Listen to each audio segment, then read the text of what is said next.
Sementara itu, saudara, banjir yang melanda 3 kecamatan di Aceh Utara kini mulai surut Selasa pagi, namun sejumlah perkantoran masih terendam, berbagai aktivitas ikut terganggu. Banjir yang melanda 3 kecamatan di Aceh Utara menyebabkan sejumlah fasilitas umum terendam. Di pusat Kecamatan Matangkuli, sejumlah perkantoran terendam banjir, di antaranya kantor Koramil, kantor polisi sektor, kantor urusan agama, kantor kecamatan, gedung pertemuan kecamatan, dan kantor pos. Ketinggian banjir di kawasan perkantoran tersebut antara 10 hingga 40 cm.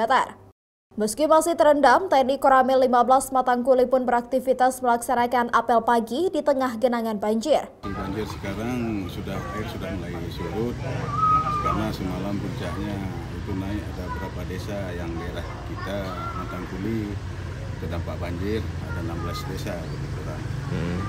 Untuk pagi ini sudah berkurang. Desa lagi yang masih terendam ini, Pak? 11 desa. 11 desa.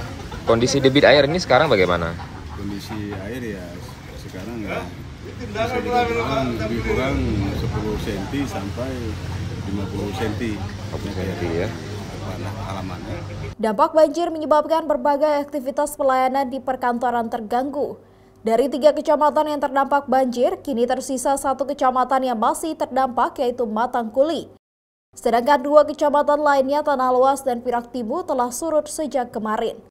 Banjir terjadi akibat tingginya curah hujan sejak beberapa hari terakhir, sehingga menyebabkan Sungai Kerto meluap. Sikri Maulana, Kompas TV, Aceh Utara.